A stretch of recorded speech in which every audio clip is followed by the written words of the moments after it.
Mon Seigneur, vous êtes le seul que j'adore. Allahu, Allahu, Allahu, Allah. As I look to nature's beauty, dazzle them.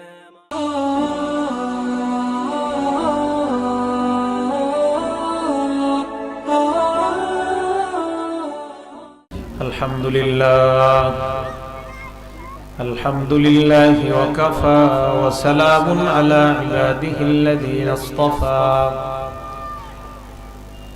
أما بعد فأعوذ بالله من الشيطان الرجيم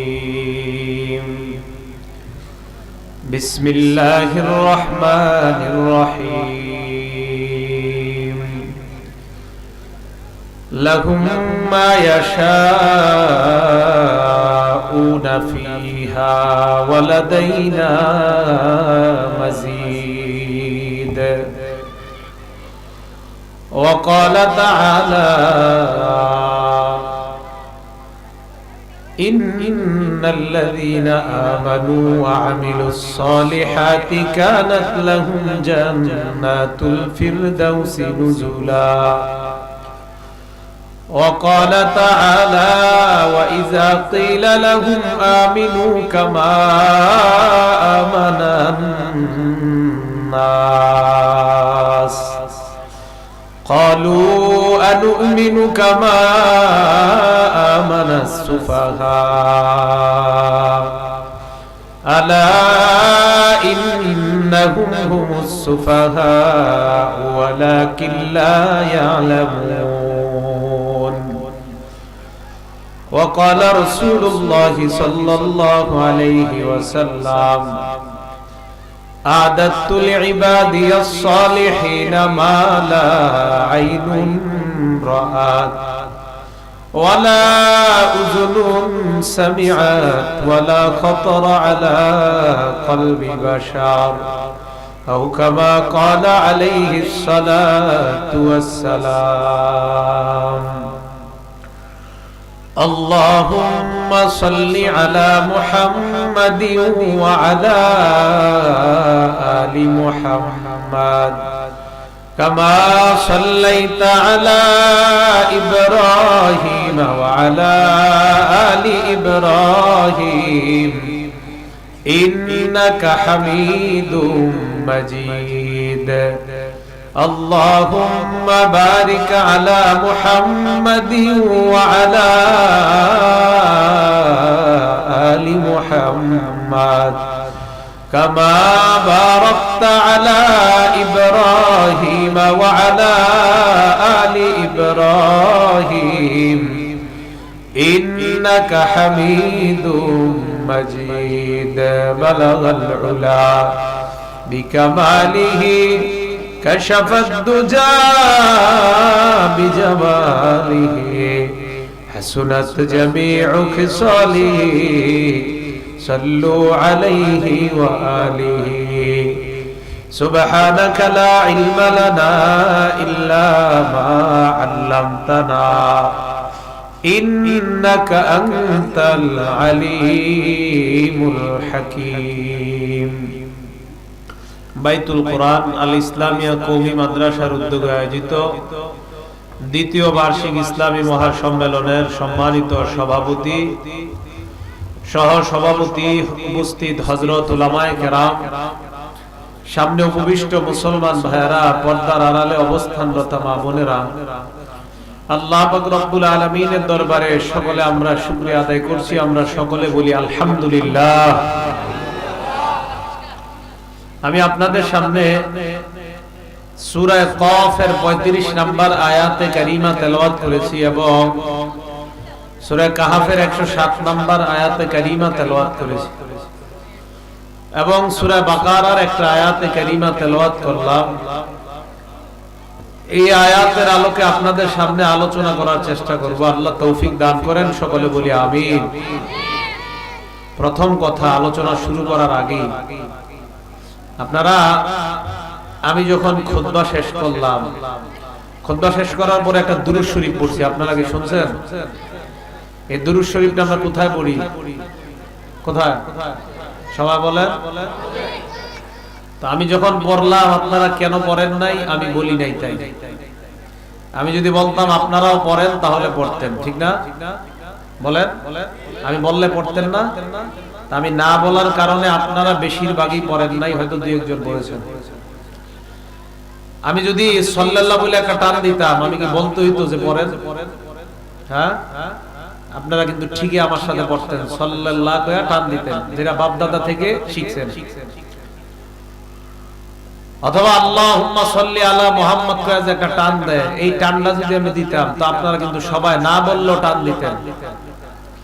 বোঝা যায় ভুল জিনিস আমরা সারা জীবন শিখছি, যেটা ওটা এখন হুজুররা না বললেও পড়ি, আর যেটা সঠিক জিনিস সেটা হুজুররা না বললে পড়ি না। আমি যে দুরূদ শরীফটা পড়লাম, এই দুরূদ শরীফটা দুনিয়ার শ্রেষ্ঠ নবী মুহাম্মদ সাল্লাল্লাহু আলাইহি ওয়াসাল্লাম, শ্রেষ্ঠ মানুষ, উনি এই দুরূদটা শিখাইছে দুনিয়ার শ্রেষ্ঠ উম্মতকে, আবু বকর সিদ্দিক রাদিয়াল্লাহু তাআলা আনহু। আবু বকর সিদ্দিককে যে দুরূদ আমাদের নবী শিখাইলেন, এই দুরূদটার ফজিলত কি বেশি না বাপ দাদার শিখানো দুরূদের ফজিলত বেশি? বলেন কোনটা? ওইটা।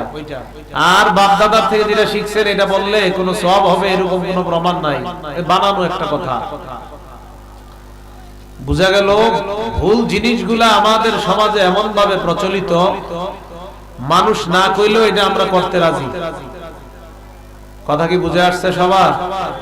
তাহলে এখন থেকে এই দুরূদ যদি পড়ি, কেউ কোনো হুজুর পড়ে, আপনাদেরকে না বললেও পড়বেন, ঠিক আছে না? আল্লাহ আমাদের সকলকে আমল করার তৌফিক দান করেন।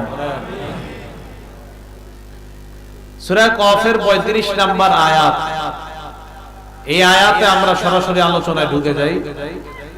আল্লাহ বলেন লাহুম মা ইয়াশাউনা ফিহা ওয়া লাদাইনা মাজিদ। লাহুম দ্বারা উদ্দেশ্য লি আহলিল জান্নাহ, মা ইয়াশাউনা ফিহা আই ফিল জান্নাহ। ওয়া লাদাইনা, লাদাইনা অর্থ হলো এই লাদাইনা না মানে আল্লাহ। এখানে আল্লাহ বলেন জান্নাতীরা জান্নাতের মধ্যে যাওয়ার পর তারা যা চাইবে আমি আল্লাহ তাদেরকে তাই দান করব। জান্নাতীরা যা চাইবে তাদেরকে তাই দান করব। এরপর আল্লাহ বলেন ওয়ালাদাইনা মাজিদ, সব নিয়ামত দেওয়ার পরেও তাদের জন্য আমার কাছে স্পেশাল আরো পুরস্কারের ব্যবস্থা করে আছে। এখন এই স্পেশাল পুরস্কার আর জান্নাত আমরা সকলে চাই না? চাই। জান্নাত কি মরণের আগে না পরে? পরে। তাহলে কি আমাদের মরা লাগবে? যদি মরা লাগে তো দুনিয়াতে আল্লাহ কেন পাঠাইলেন? সূরা মুমিনুন আয়াত নাম্বার 115 আল্লাহ বলেন আফাহাসিবতুম আন্নামা খালাকনাকুম আবাসাও ওয়া আন্নাকুম ইলাইনা লা তুরজাউন। তোমরা কি মনে করেছো আমি আল্লাহ তোমাদেরকে দুনিয়ায় অনর্থক পাঠাইলাম? এই আয়াত প্রমাণ করে দুনিয়ায় আল্লাহ আমাদেরকে অনর্থক পাঠায় নাই। অন্য আয়াতে আল্লাহ বলেন ওয়ামা খালাকনাস সামাআ ওয়াল আরদা ওয়ামা বাইনাহুমা বাতিলা। আসমান এবং জমিন এবং এর মাঝে যা কিছু আমি আল্লাহ বানাইলাম, কোনো কিছু অনর্থক বানাই নাই। সূরা মুমিনুনের 115 নম্বর আয়াতে আল্লাহ বলে দিলেন তোমরা কি মনে করেছো আমি আল্লাহ তোমাদেরকে অনর্থক বানাইলাম? এই আয়াতের পরিপ্রেক্ষিতে আল্লাহর কাছে প্রশ্ন, আল্লাহ অনর্থক বানান নাই, তাহলে কেন বানাইলেন আপনি জানা দেন। সূরা জারিয়াতের 56 নম্বর আয়াতে আল্লাহ বলেন ওয়ামা খালাকতুল জিন্না ওয়াল ইনসা ইল্লা লিয়াবুদুন।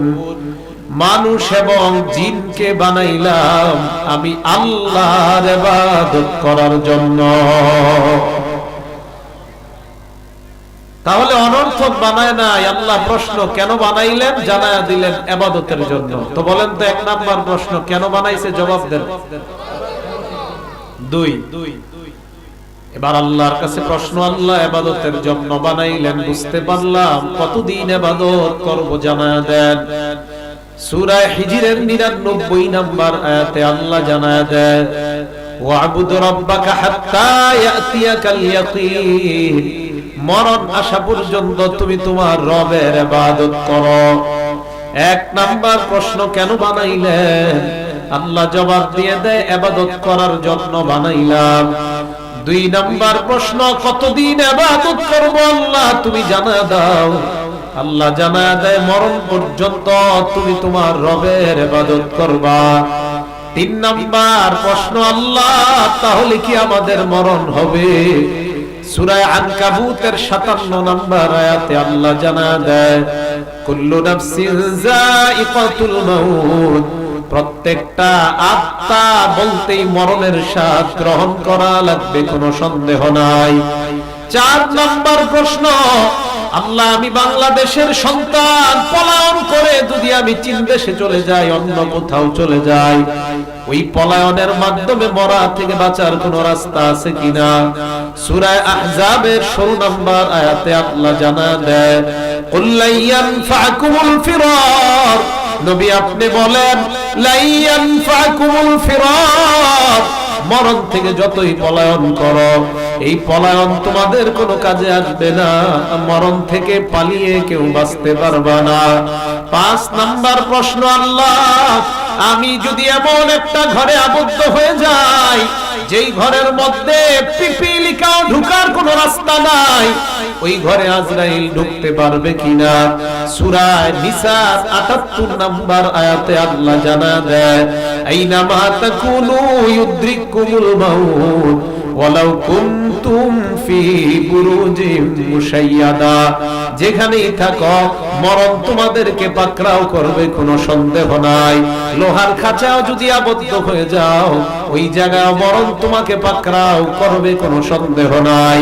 6 নাম্বার প্রশ্ন আল্লাহ মরণ আমাকে পাকড়াও করবে, 1 সেকেন্ড আগে পরে হওয়ার কোনো সম্ভাবনা আছে কিনা আল্লাহ তুমি জানা দাও। সূরা আরাফের 34 নম্বর আয়াত, সূরা ইউনূসের 49 নম্বর আয়াত, এই আয়াতে আল্লাহ জানা দেয় লিকুল্লি উম্মাতিন আজাল, প্রত্যেকটা মানুষের মরণের সময় নির্ধারণ করা। ইজা জাআ আজালুহুম লা ইস্তাখিরুনা সাআতাও ওয়া লা ইস্তাকদিমুন, মরণ আসলে আগেও না পরেও না, ওই সময় মরণ হবে, কোনো সন্দেহ নাই। 7 নম্বর প্রশ্ন মরণের সময় ওই বান্দা আল্লাহকে ডাক দিয়ে বলবে আল্লাহ সামান্য সময় সুযোগ দিয়ে দাও, আমি দুনিয়ায় গিয়ে ভালো কাজ করতে চাই, আমি আর অন্যায় করব না। সূরা মুনাফিকুনের 11 নম্বর আয়াতে আল্লাহ জবাব দেয় ওয়ালা ইউআখিরুল্লাহু নাফসান ইজা জাআ আজালুহা, মরণ আসলে কাউকে আর সামান্য সময় বিলম্ব করার সুযোগ দেওয়া হবে না। 8 নাম্বার ফাইনাল প্রশ্ন আল্লাহ এর মানে মরণ থেকে পালাবার কোনো জায়গা নাই। সূরা জুমুআ আয়াত নাম্বার 8 এর মধ্যে আল্লাহ জানা দেয় কুল ইন্নাল মাউতাল্লাযী তাফিরুনা মিনহু, নবী আপনি বলেন যেই মরণ থেকে তোমরা পালিয়ে বেড়াও ওই মরণ থেকে যতই পালাও ফাইন্নাহু মুলাকিকুম, ওই মরণ তোমাদের সাথে সাক্ষাৎ করবে, কোনো সন্দেহ নাই। অসংখ্য অগণিত আয়াত প্রমাণ করে মরণ যখন আসবে মরণ থেকে পালাবার কোনো রাস্তা নাই, বাঁচার কোনো রাস্তা নাই।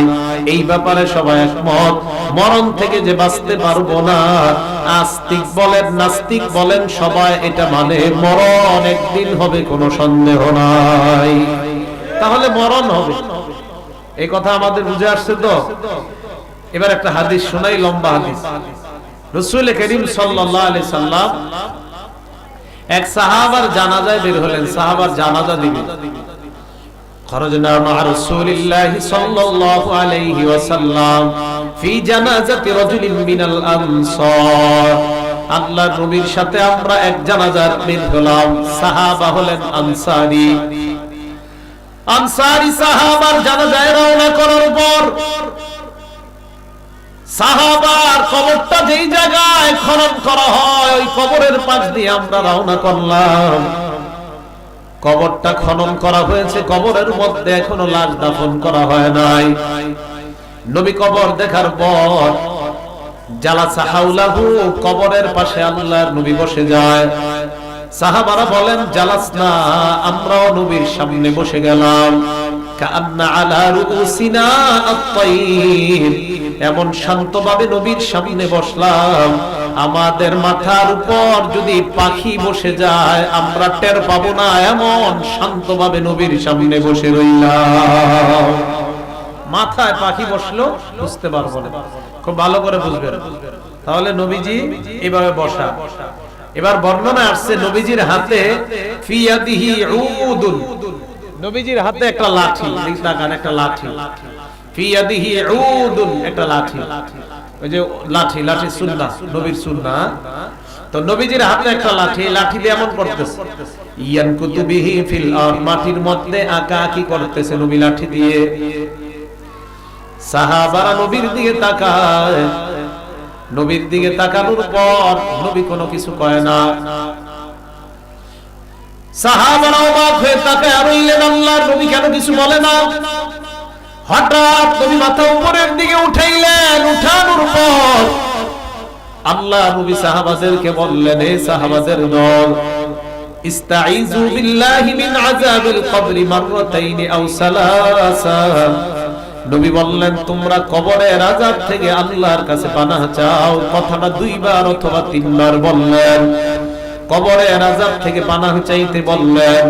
এই কথা বলার পর নবী বলেন, ফাইন্নাল আবদাল মুমিনা ইযা কানা ফি ইনকিতাইন মিনাদ দুনিয়া ওয়া ইকবালিন মিনাল আখিরাহ, ঈমানদার বান্দা যখন দুনিয়া থেকে বিদায় নেওয়ার সময় হয়ে যায়, আখিরাতের দিকে যখন রওনা হয়ে যায়, আল্লাহর নবী বলেন ওই ঈমানদার বান্দার আত্মাটা স্বাগত জানানোর জন্য আল্লাহর হাজার হাজার ফেরেশতা উপস্থিত হয়ে যায়। ঈমানদার বান্দার আত্মা স্বাগত জানাবে। ভালো করে বুঝেন। তো ঈমানদার তো মরার জন্য শুয়ে আছে মনে করেন, অথবা আমরা চারপাশে দাঁড়ায় থাকি না মুমূর্ষু ব্যক্তির, যিনি মারা যাবে। তো ঈমানদারের পাশে এরকম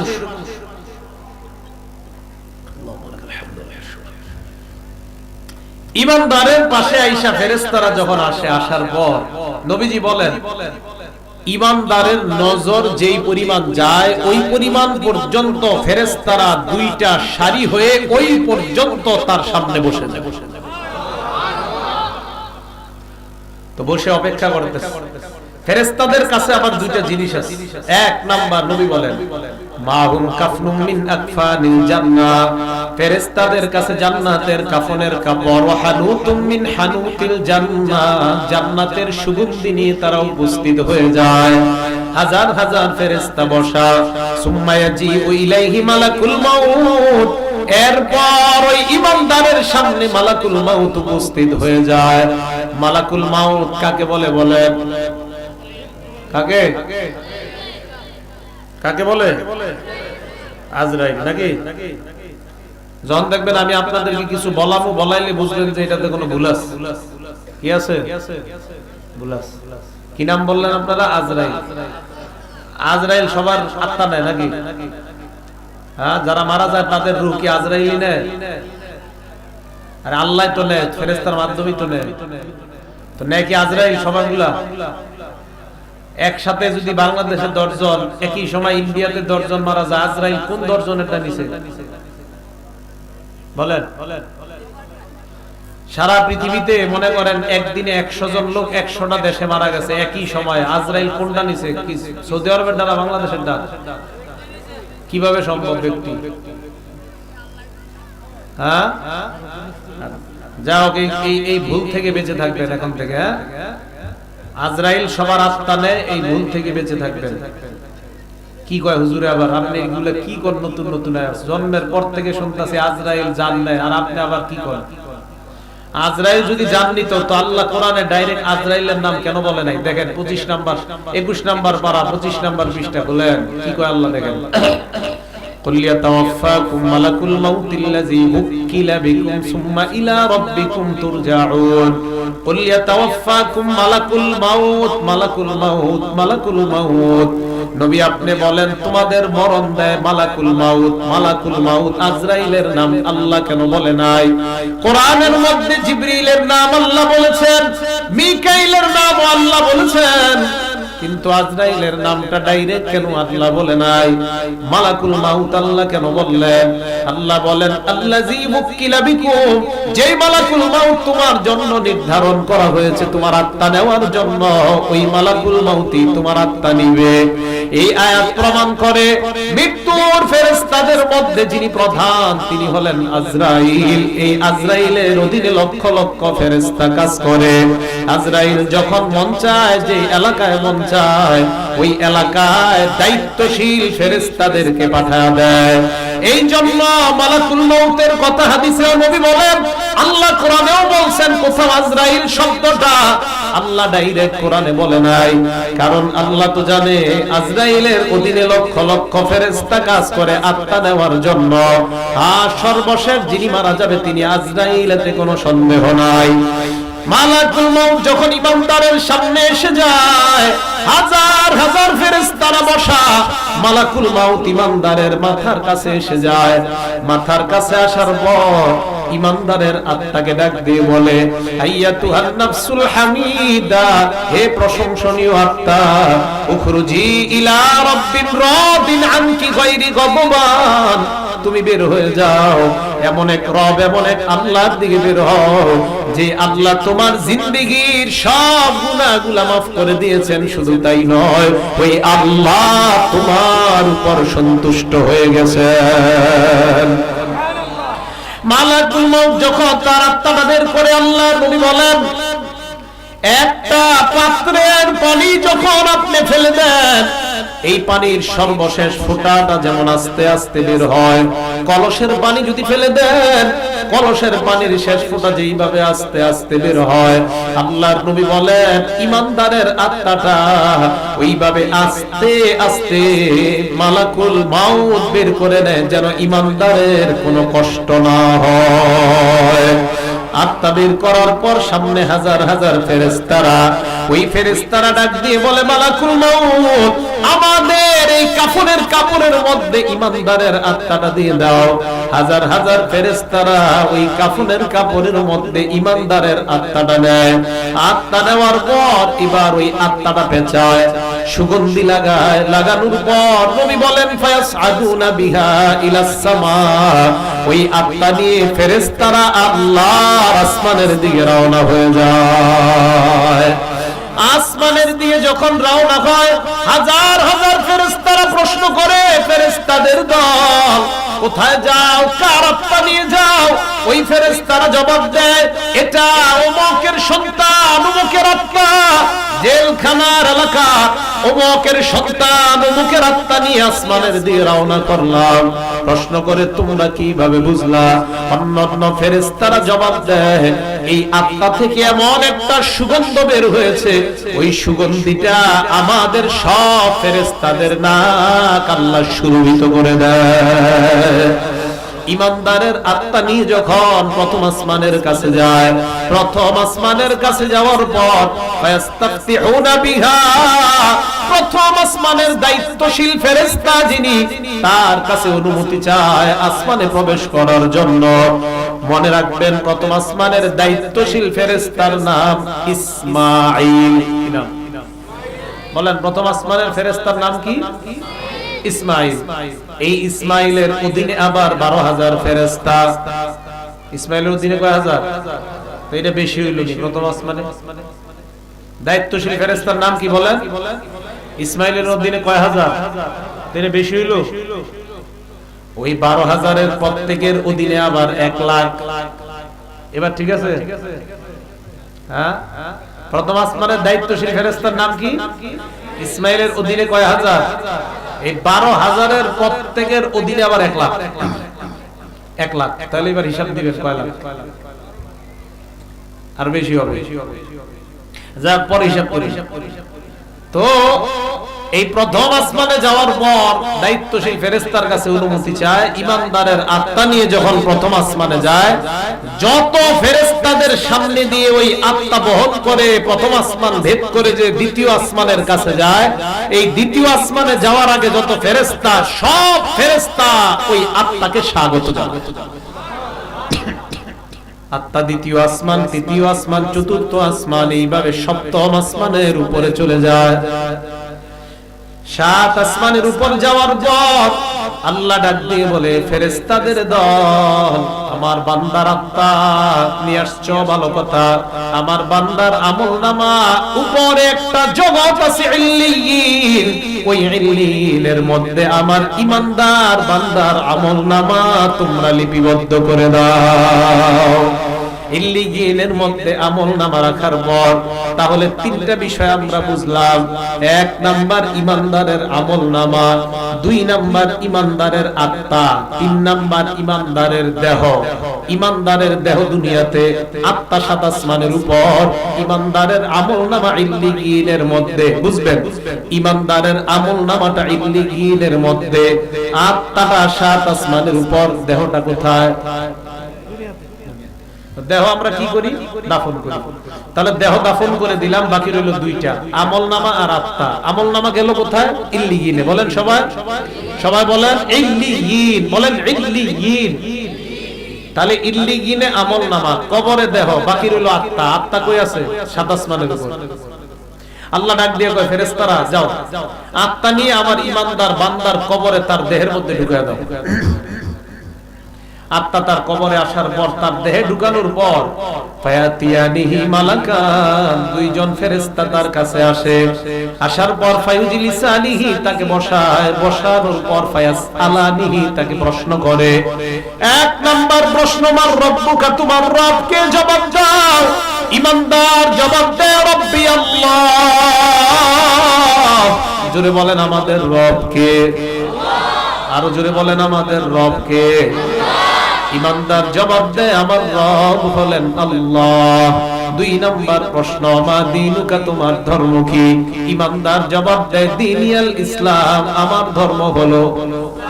3 নাম্বার, ওমান হাজার রাজুলুল্লাযী বুইসা ফীকুম, এই মানুষটাকে চেনো যাকে তোমাদের মাঝে প্রেরণ করা হয়েছে? ঈমানদার জবাব দেয়, হাযা নবিয়ুনা মুহাম্মাদুন সাল্লাল্লাহু আলাইহি ওয়াসাল্লাম, উনি হলেন মুহাম্মদ সাল্লাল্লাহু আলাইহি ওয়াসাল্লাম। 3 প্রশ্নের যথাযথ জবাব দেওয়ার পর এবার ওই ফেরেশতা ঈমানদারকে প্রশ্ন করে, ঈমানদার, মিন আইনা ওয়াজাদতা হাযা, 3 প্রশ্নের জবাব তুমি কোথায় শিখলা? ঈমানদার জবাব দিবে, করাতু কিতাবাল্লাহ, দুনিয়ায় আমি আল্লাহর কালাম পড়তাম, ওই আল্লাহর কালাম থেকে আমি 3 প্রশ্নের জবাব জেনে নিয়েছিলাম। তাহলে দুনিয়ায় কোরআন পড়া দরকার আছে না নাই? কোরআনের মাহফিলে যাওয়া দরকার আছে না নাই? কোরআনের মাদ্রাসা হওয়া দরকার আছে না নাই? ঈমানদার যখন 3 প্রশ্নের জবাব যথাযথ দিবে, আল্লাহ ডাক দিয়ে বলবে, ফেরেশতারা আর প্রশ্ন করার দরকার নাই। আন সাদাকা আব্দি, আমার বান্দা যেই জবাবগুলো দিয়েছে, আমি আল্লাহ আমার বান্দার জবাবে কে সত্যায়ন করে দিলাম। আল্লাহ ঈমানদারের জবাব সত্যায়ন করার পর আল্লাহ বলবেন, আফরিশুহু মিনাল জান্নাহ, আমার বান্দার কবরটাকে জান্নাতের বিছানা বিছায়া দাও। ওয়া আলবিসুহু মিনাল জান্নাহ, আমার বান্দার শরীরে জান্নাতের পোশাক পরায়া দাও। 3 নাম্বার, ওয়াফতাহু লাহু বাবান ইলাল জান্নাহ, ঈমানদার বান্দার কবর থেকে জান্নাত পর্যন্ত লম্বা একটা দরজা খুলে দাও, যেন কবর থেকে জান্নাতের নিয়ামতগুলো দেখতে পায়। ঈমানদার যখন জান্নাতের নিয়ামতের দিকে তাকাবে, হঠাৎ দেখবে হুররা নাচানাচি শুরু করছে। ঈমানদারের মন চাইবে হুরদেরকে ধরার জন্য। আল্লাহ বলবে, থাম, নামকানাউমাতিল আরুস, বাসর রাতের দুলাভাইয়ের ন্যায় ঘুমায়া যা। ঈমানদারকে বলবে, তুই বাসর রাতের দুলার ন্যায় ঘুমা। লা ইউকিযুহু ইল্লা আহাব্বা আহলিহি, যাকে তার প্রিয়তমা ছাড়া অন্য কেউ জাগ্রত করে না। আল্লাহ বলেন, তুমি ঘুমাও, এই জায়গায় তোমার প্রিয়তমা বা প্রিয়তমা অন্য কেউ নয়, আমি আল্লাহই তোর প্রিয়তম হয়ে গেলাম। কিয়ামতের ময়দানে আমি আল্লাহ তোমার ঘুম থেকে জাগ্রত করে তোমাকে জান্নাতের মেহমান হিসাবে ঘোষণা করে দিলাম। নবীজি হাদিস কই বৈশা বলতেছে, মিলে গেছে হাদিস শেষ হয় না, তাহলে এক হাদিস চলতেছে না, কই বৈশা বলতেছে, হ্যাঁ কবরের পাশে, আবু দাউদ শরীফের হাদিস। এবার নবীজি বলেন ওয়াইনাল আবদাল ফাজিরা, পাপাচার বান্দার যখন মরণের সময় উপস্থিত হয়ে যায়, আল্লাহর নবী বলেন তার সামনেও হাজার হাজার ফেরেশতা উপস্থিত হয়ে যায়। নবী বলেন মাহুমুল মাসুহ, ওই ফেরেশতাদের সাথে সালার একটা বস্তা থাকে, সালার বস্তা, সালার চট। হাজার হাজার ফেরেশতা তার সামনে উপস্থিত হওয়ার পর নবী বলেন মালাকুল মাউত যখন তার সামনে আসে তার আত্মাটা নেওয়ার জন্য, পাপাচারকে ডাক দিয়ে বলে আইয়াতুহান নাফসুল খবিসা, হে খারাপ আত্মা তুই বের হ।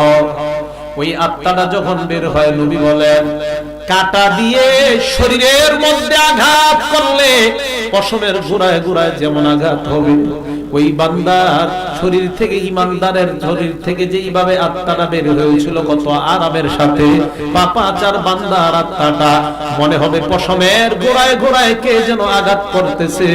এইভাবে তার আত্মাটা কষ্ট দিয়ে যখন বের করে নিবে, সামনে থাকা ফেরেশতারা বলবে মালাকুল মাউত, এই আত্মা তোমার হাতে রাখা দরকার নাই, সালার বস্তার মধ্যে আত্মাটা দিয়ে দাও।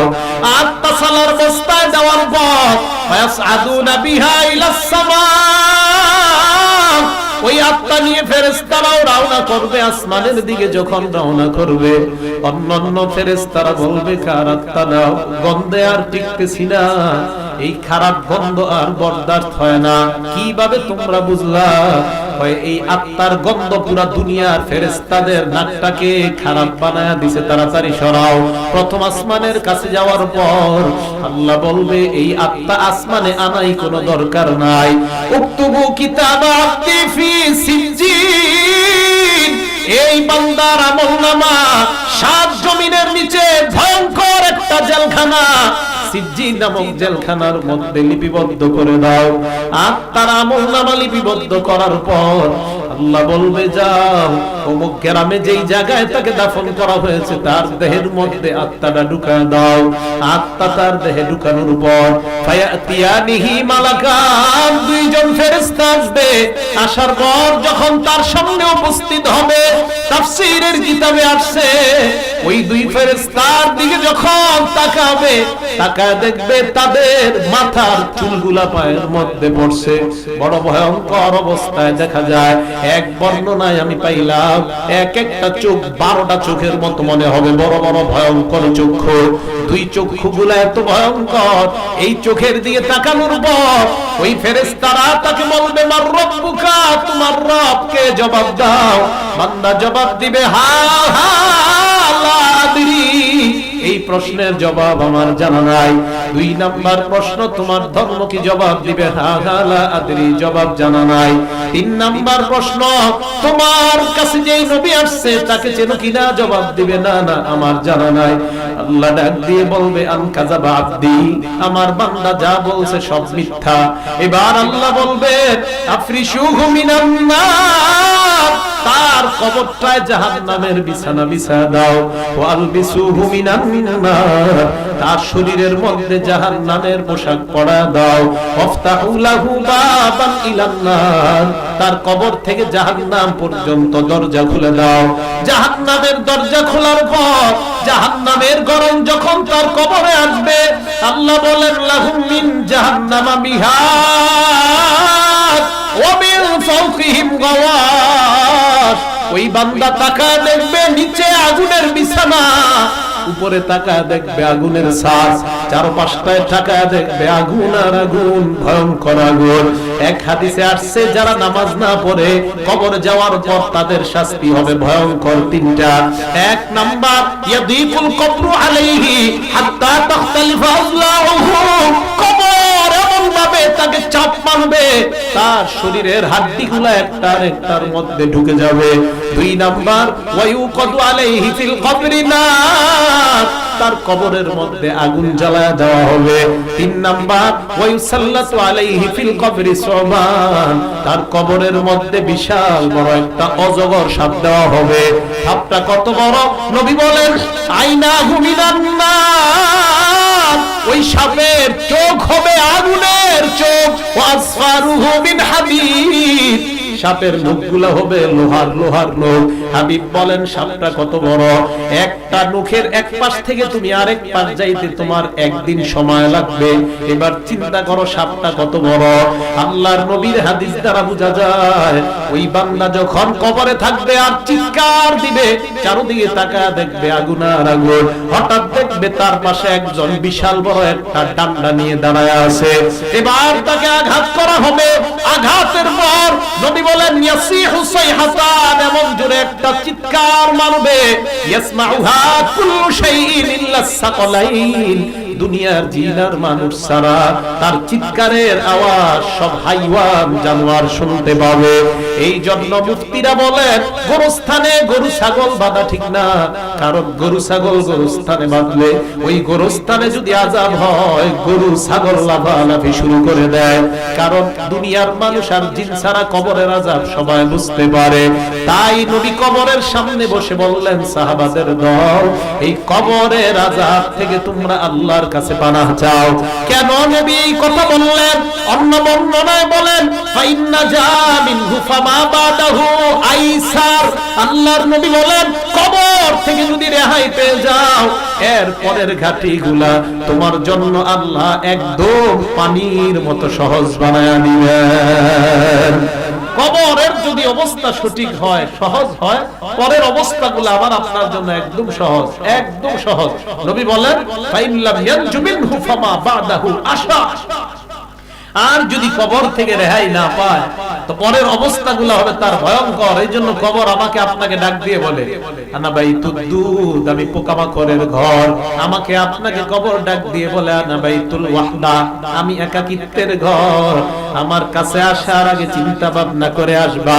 আমাকে আপনাকে ডাক দিয়ে বলে আনা বাইতুল ওয়াহদা, আনা বাইতুল গুরবা, আমি অপরিচিত ঘর, আমার মাঝে কোনো পরিচয় নাই। কবর বলে আনা বাইতুত তুরাব, আমি মাটির ঘর। আমার কাছে আসার আগে চিন্তা ভাবনা করে আসবা। ঈমান নিয়ে যদি কবরে যাওয়া যায়, আল্লাহর নবীর অন্য বর্ণনা দ্বারা বোঝা যায় ফায়ুফসাহু লাহু ফি কবরিহি মাদ্দা বাসরিহি, কবরের মধ্যে তার নজর চারদিকে যেই পরিমাণ যাবে ওই পরিমাণ তার কবর আল্লাহ প্রশস্ত বানায়া দিবেন। কবরে যাব কি যাব না বলেন তো? সবাই বলেন কবরে যাওয়া লাগবে কি লাগবে না? লাগবে। তাহলে মরণ হবে, মরণের পর কবরে যাইতে হবে। কবরে তো আমরা যাব মরণের পর, কবরে যাওয়ার পর এরপর কিয়ামতের ময়দান যখন কায়েম হবে। কি কায়েম হবে বলেন তো? কিয়ামতের ময়দান কায়েম হওয়ার পর আল্লাহ পাক এক দলকে দিবে জান্নাত আর এক দলকে দিবে জাহান্নাম। কথা কি বুঝে আসছে? এক দলকে জান্নাত আর এক দলকে জাহান্নাম। কিয়ামতের ময়দানে মানুষের গ্রুপ হবে দুইটা। জোরে বলেন কয়টা? দুইটা। সূরা হুদে আল্লাহ বলেন ফামিনহুম শাকিয়্যুন ওয়া মিনহুম সাঈদ, একটা দল হবে হতভাগা আর একটা দল হবে সৌভাগ্যবান। আল্লাহ বলেন ফাআম্মাল্লাযীনা শাকু ফাফিন্নার, যারা হতভাগা তাদের ঠিকানা হলো জাহান্নাম। ওয়া আম্মাল্লাযীনা সুঈদু ফাফিল জান্নাহ, আর যারা সৌভাগ্যবান আমি আল্লাহ তাদের জন্য চিরস্থায়ী জান্নাতের ঘোষণা করলাম। এবার বলেন আমরা কি হতভাগা হব নাকি সৌভাগ্যবান হব? সৌভাগ্যবান কারা? সূরা কাহফের 107 নম্বর আয়াতে আল্লাহ বলেন যাদের মধ্যে দুই গুণ হবে তারাই হলো সৌভাগ্যবান। বলেন কয় গুণওয়ালা মানুষ সৌভাগ্যবান? আল্লাহ বলেন ইন্নাল্লাযীনা আমানু, এক নাম্বার যারা ঈমান আনে, দুই নাম্বার ওয়া আমিলুস সলিহাত, যারা নেক কাজ করে, কানাত লাহুম জান্নাতুল ফিরদাউসি নুজুলা, আল্লাহ বলেন তাদের জন্য মেহমান খানা হিসাবে আমি আল্লাহ জান্নাতুল ফেরদাউসের ঘোষণা করলাম। জান্নাতের মেহমান হইতে আমরা চাই কি চাই না?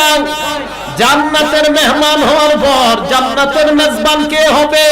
আল্লাহ পাক সূরা হামিম as-সাজদার 31 নম্বর আয়াতে বলেন, লাকুম ফিহা মা তাশতাহি আনফুসুকুম ওয়া লাকুম ফিহা মা তাদউন। জান্নাতে তোমরা যা চাও তাই পাইবা, নুজুলাম মিন গফুরির রহিম। আল্লাহ বলেন জান্নাতের মেহমান হইবা তোমরা, মেজবান অন্য কোনো মানুষ হবে না। আল্লাহ বলেন মেজবান হয়ে যাব স্বয়ং আমি আল্লাহ। তাহলে জান্নাতের মেহমান যদি আমরা হই, মেজবান হবেন কে? স্বয়ং বলেন। আল্লাহর মেহমানদারিতে আমরা খাইতে চাই কি চাই না? এবার আল্লাহ বলে দিলেন সৌভাগ্যবানের দুই গুণ, 1 নাম্বার ঈমান, 2 নাম্বার নেক কাজ। ভালো করে ওয়াজ বুঝবেন। ঈমান আবার কেমন ঈমান? সূরা বাকারার 11 নম্বর আয়াতে আল্লাহ বলেন, আমিনু কামা আমানান নাস। ঈমান আনো যেমন লোকেরা ঈমান আনছে। এই লোক দ্বারা কি উদ্দেশ্য? সূরা বাকারার 13 নম্বর আয়াত আল্লাহ বলেন ঈমান আনো যেমন সাহাবারা ঈমান আনছে, ঈমান আনো যেমন মানুষেরা ঈমান আনছে। এই মানুষেরা ঈমান আনছে দ্বারা কি উদ্দেশ্য? মুফাসসিরিনে কেরাম বলেন ফেরাউনের বিবি আসিয়া উদ্দেশ্য হতে পারে, সাহাবায়ে কেরাম উদ্দেশ্য হতে পারে। শুধু তাই নয়, আব্দুল্লাহ বিন তামের নামে একটা ছেলে, ওই ছেলেটা উদ্দেশ্য হতে পারে। সূরা বুরুজে একদল ঈমানদারের কথা আল্লাহ বলেছেন, ওই ঈমানদারগুলো উদ্দেশ্য হতে পারে। তাহলে আবার বুঝেন, আমরা সবাই মরব, মরণ হবে এতে কোনো সন্দেহ নাই। মরণের আগে ইবাদত করার জন্য আল্লাহ পাঠাইলেন। ইবাদত কতদিন? আল্লাহ জানায়া দিলেন মরণ পর্যন্ত। মরণের পর আমাদের কিয়ামতের ময়দানে গ্রুপ হবে দুইটা, একদল হতভাগা আর একদল সৌভাগ্যবান। সৌভাগ্যবান কারা? আল্লাহ জানায়া দিলেন 2 গুণওয়ালা হবে যারা। 2 গুণ কি কি? 1 নাম্বার ঈমান, 2 নাম্বার নেক কাজ। ঈমান আবার কেমন ঈমান? আল্লাহ জানায়া দিলেন সাহাবাদের মতো ঈমান। সবাই জোরে বলেন কাদের মতো ঈমান? আরো জোরে বলেন কাদের মতো ঈমান? এবার সাহাবাদের ঈমান কেমন আমরা জানবো। আল্লাহর নবীর সাহাবা হযরত আম্মার রাদিয়াল্লাহু তাআলা আন, বলেন সবাই কি নাম? আম্মার। বলেন কি নাম? আম্মার রাদিয়াল্লাহু তাআলা আন। এই আম্মারের মায়ের নাম হযরত সুমাইয়া রাদিয়াল্লাহু তাআলা আনহা। এই সুমাইয়ার আম্মার মাও মুসলমান, সন্তানও মুসলমান। মুসলমান হওয়ার পর 2 জন রাস্তা দিয়ে হাঁটতেছে। আবু জাহেল বদমাইশটা হঠাৎ দুজনকে রাস্তায় দেখলো। আবু জাহেল সুমাইয়ার আম্মারকে দেখার পর 2টা খুঁটি এইভাবে দাঁড় করাইছে, 2টা খুঁটি। এই খুঁটি দাঁড় করানোর পর একটাতে সুমাইয়াকে বাঁধছে, আর একটার মধ্যে আম্মারকে বাঁধছে। হযরতে আম্মার আর সুমাইয়া 2 খুঁটির মধ্যে বাঁধা। আবু জাহেল বদমাশটা চিন্তা করলো কি করা যায়। আবু জাহেল চিন্তা করলো মায়ের সামনে সন্তানকে আঘাত করা দরকার, কারণ মায়ের প্রতি সন্তান যেমন দুর্বল, আবার সন্তানের প্রতি মাও তেমন দুর্বল। আবু জাহেল আম্মারকে ডাক দিয়ে কয়, আম্মার আতাতরুকুল ঈমান আম নাখলাউ সাওবা উম্মি। আম্মার ঈমান ছাড়বি নাকি তোর সামনে তোর মায়ের কাপড়টা খুলে উলঙ্গ করব? চিল্লায়া বলেন নাউজুবিল্লাহ। 2টা খুঁটিতে মা আর ছেলে। একটু চিন্তা করেন, একটা মায়ের সামনে ছেলে আর ছেলের সামনে মা।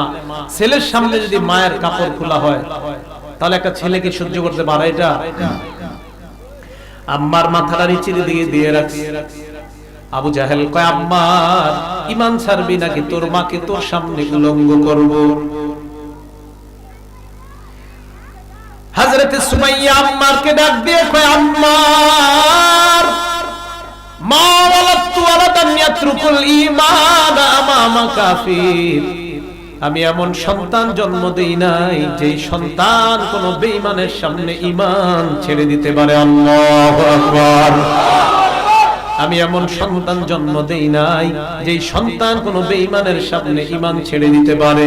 আম্মার আমার যা হবার হবে, তুই কখনো ঈমান ছাড়তে রাজি হবি না।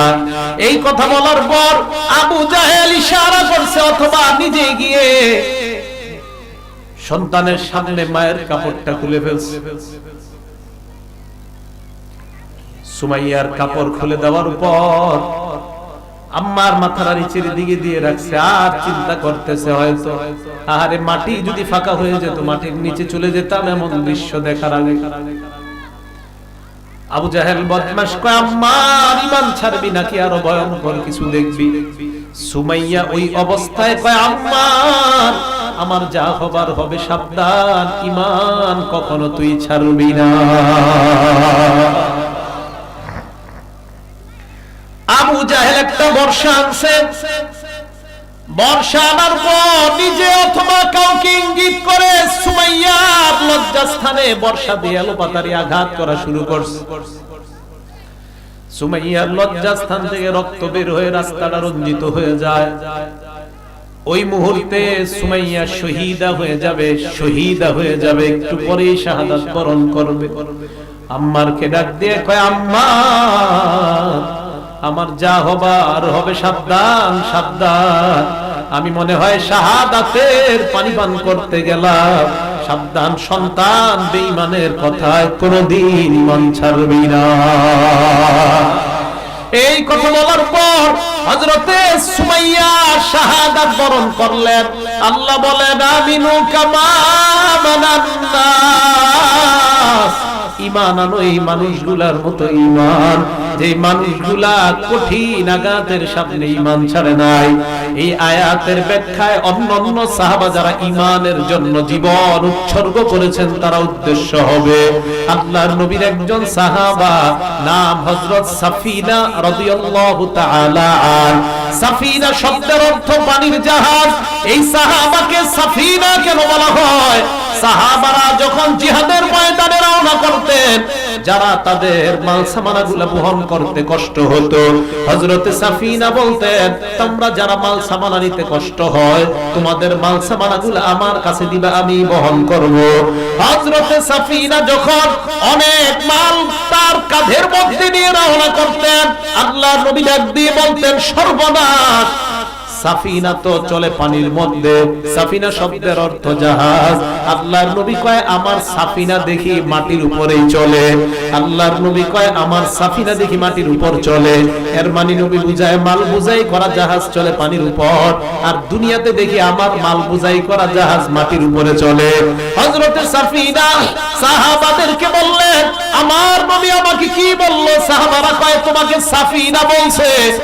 ওই সাহাবা কয়, সাফিনা শব্দের অর্থ আমার জানা দরকার নাই, আমার নবী আমাকে তার মুখ দিয়ে সাফিনা বলছে।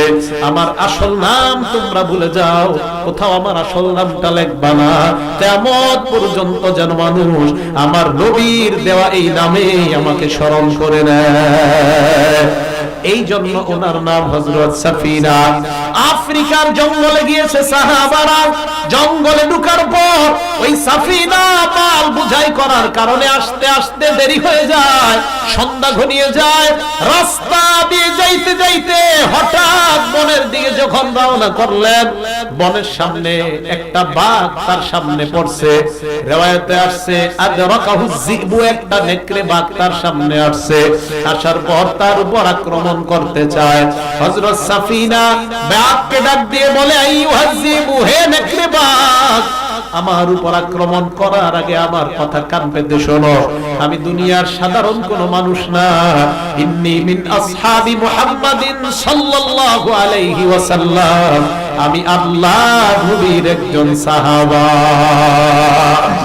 সাহাবারা তাদের মাল সামানাগুলো আমার কাছে দিয়েছে, আমার আসতে দেরি হয়ে গিয়েছে, এই দুর্বলতার সুযোগে আমার উপর তুমি আক্রমণ করবা না। হযরতে সাফিনা বলেন, যেই মাত্র আমি পরিচয় দিলাম আমি আল্লাহর নবীর একজন সাহাবা, আমি তাকায় দেখলাম বাঘ তার মাথাটা সামনের দিকে দেয়, লেজ আমার দিকে দেয়, লেজটা এইভাবে নাড়ায় আর বুঝায়, ও নবীর সাহাবা চলো এই বাগান দিয়ে যাইতে তোমার আর যেন কোনো ভয় না হয়, আমি বাঘ তোমাকে রাস্তা দেখায় দেখায় নিয়ে যায়। আল্লাহ বলেন আমিনু কামা আমানান নাস, ঈমান আনো তাদের মতো ঈমান। আল্লাহর নবীর সাহাবা হযরত সাদ ইবনে আবি ওয়াক্কাস রাদিয়াল্লাহু তাআলা হাজার হাজার সাহাবা নিয়ে দজলা নদীর পাড়ে দাঁড়ায় আছে। নদী পাড়ি দেওয়ার মতো কোনো জাহাজ নাই, লঞ্চ স্টিমার ট্রলার নাই, কোনো ব্রিজ নাই। ওপাশে রাজা বাদশারা শুনছে মুসলমানরা নাকি এলাকার পর এলাকা জয় করে নিয়ে যাচ্ছে, আমাদের এলাকায় যেন আসতে না পারে, সমস্ত ট্রলার নৌকাগুলা বন্ধ করে দাও। হযরত সাদ যখন সেখানে গেলেন, হাজার হাজার সাহাবা, এক বর্ণনায় 30,000 সাহাবা তার পিছনে। সাদ তাকায় দেখলেন সামনে নদী পাড়ি দেওয়ার কোনো ব্যবস্থা নাই। হযরত সাদ পিছনের দিকে তাকাইলেন, তাকায় বুঝাইলেন আমি এখন যা করব তোমরাও তা করো। হযরত সাদ আল্লাহু আকবারের একটা ধ্বনি দিয়ে উনি ওনার ঘোড়াটাকে যখন নদীর মধ্যে ছেড়ে দিলেন, 30,000 সাহাবা তারাও ঘোড়া নদীর মধ্যে ছেড়ে দেয়। ওপাশ থেকে বেঈমানরা এইভাবে হাঁ করে তাকায় আছে। হঠাৎ যখন দেখলো নদীর উপর দিয়ে ঘোড়া চালায় চালায় সাহাবারা নদী পাড়ি দিয়ে দেয়, হাজার হাজার বেঈমান পালায়, আর অনেকে দৃশ্য দেখার জন্য দাঁড়ায় আছে।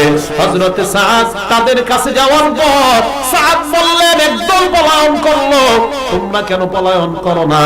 ওই সাহাবারার কাছে ওই ব্যক্তিগুলা জবাব দেয়, আমরা তোমাদের তামাশা দেখলাম, দেখার জন্য দাঁড়ায় রইলাম।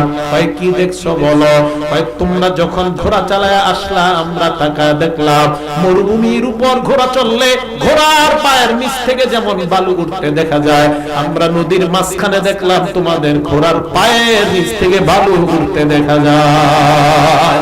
আল্লাহ বলেন আমিনু কামা আমানান নাস, ঈমান আনো এই মানুষগুলার মতো ঈমান। নবীর সাহাবা সাদ ইবনে আবি ওয়াক্কাস রাদিয়াল্লাহু তাআলা আন সাহাবাদেরকে নিয়ে যুদ্ধের ময়দান থেকে রওনা করলেন। রাতের বেলা যাইতে যাইতে সন্ধ্যা যখন হয়, রাতের কাছাকাছি, সাদ চিন্তা করলেন রাতটা কোথায় কাটানো যায়। খ্রিস্টানদের সাথে পরামর্শ করলেন। খ্রিস্টানরা কয় একটু পরে তোমাদেরকে জানাই।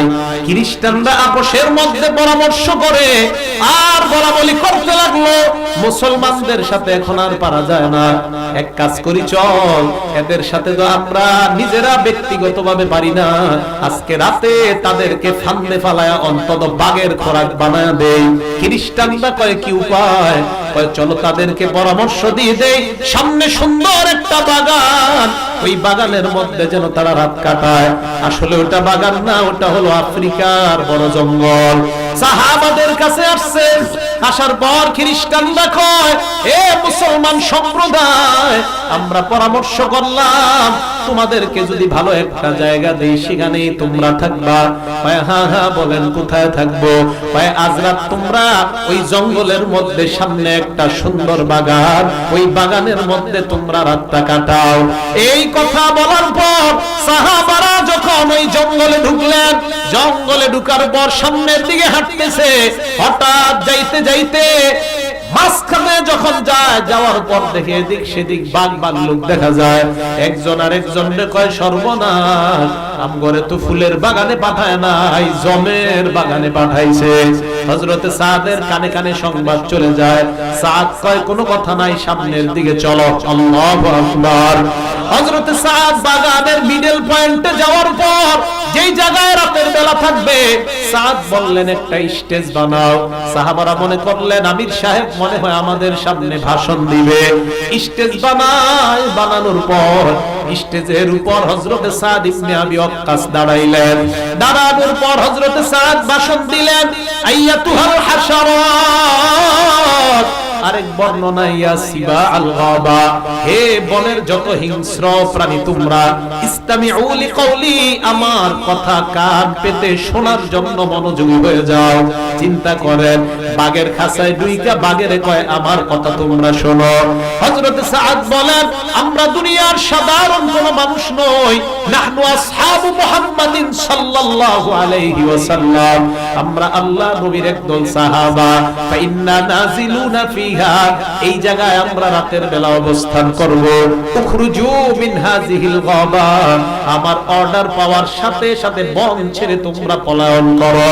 হযরত সাদ আবার হুমকি দিলেন, বাঘের খাঁচায় ঢুইকা হিংস্র প্রাণীদেরকে সাদ উল্টা হুমকি দেয়, ফাইন ওয়াজাদনা বাদু কতালনা, আমার ঘোষণার পর যদি কাউকে পাওয়া যায় প্রত্যেককেই হত্যা করা হবে। চিন্তা করেন, সাহাবারা বলেন আমরা তাকায় দেখলাম বাঘ তার বাচ্চা কোলে নেয়, হিংস্র প্রাণীগুলা তার বাচ্চাগুলা কোলে নেয়, কোলে নিয়ে সিরিয়াল ধরে জঙ্গল ছেড়ে যায় আর সাহাবাদের জন্য জঙ্গল পরিষ্কার করে দেয়। আল্লাহ বলেন, আমিনু কামা আমানান নাস, ঈমান আনো এই মানুষগুলার মতো ঈমান, এদের মতো ঈমান আনো। তাহলে বলেন তো, ঈমানের পাওয়ারে এদেরকে হেফাজত করতেছেন কে? আরো জোরে বলেন, মহব্বতের সাথে একবার বলেন না। এরকম সুন্দর নাম আছে দুনিয়াতে, কি নাম বলেন? তাহলে এই ব্যাপারে একটা হাদিস কইলে কি বলে? নবীজি সাল্লাল্লাহু আলাইহি সাল্লাম জিহাদের ময়দান থেকে যাইতেছে, যাওয়ার সময় ক্লান্ত হয়ে গেছে। তো নবীজি সাহাবাদেরকে বললেন, তাইতু ভাইজন, আমি ক্লান্ত, তোমরাও ক্লান্ত, এক কাজ করো, তোমরা একটু বিশ্রাম নাও, আমিও বিশ্রাম নেই। তো নবীজি সাল্লাল্লাহু আলাইহি সাল্লাম সাহাবাদেরকে বিশ্রাম নিতে বইলা ইস্তাযাল্লা বিযিল্লি শাজারাহ, নবীজি এক গাছের ছায়ার নিচে উনিও শুইলেন, ছায়া নিবেন। তো ওখানে শোয়ার পর আল্লাকা সাইফা বিশাজারা, উনি ওনার তরবারিটা গাছের সাথে ঝুলায় রাখলেন। গাছের সাথে ঝুলানোর পর নবী সাল্লাল্লাহু আলাইহি সাল্লাম গাছের নিচে শুইলেন। শুয়া নবীজি ঘুমাইতে লাগলেন। হাদিসে আসছে নবীজি ঘুমের মধ্যে নাক ডাকতে লাগলেন। সুবহানাল্লাহ, আরো জোরে বলেন সুবহানাল্লাহ। নাক ডাকার দোষের কিছু না, আবার বেশি ডাকলে ডাক্তার দেখাবে। নাক ডাকা কি না দোষের কিছু না। আবার নাক ডাকা লইয়া কেন্দ্র করে আমাদের সমাজে এরকম আছে, বউ স্বামী স্ত্রীর মাঝে তালাকের ঘটনা ঘটেছে। লালবাগ ফতুয়া বিভাগে 1 বছর পড়াশোনা করছে। তো ওই জায়গায় একটা মাসালা গেছে গাজীপুর থেকে, এক বেটা তার বিবির তালাক দিছে, পরে লিখিত মাসালা। তো লিখার মধ্যে কি আছে, ঝগড়া কি শুনিয়া নাক ডাকা নিয়ে, নাক ডাকা নিয়ে কেন্দ্র কইরা বউরে তালাক দিয়ে দিছে। তো নাক ডাকা দোষের কিছু না, আবার তালাকও দিয়ে দিয়ে না, এগুলো আবার ভয়ঙ্কর।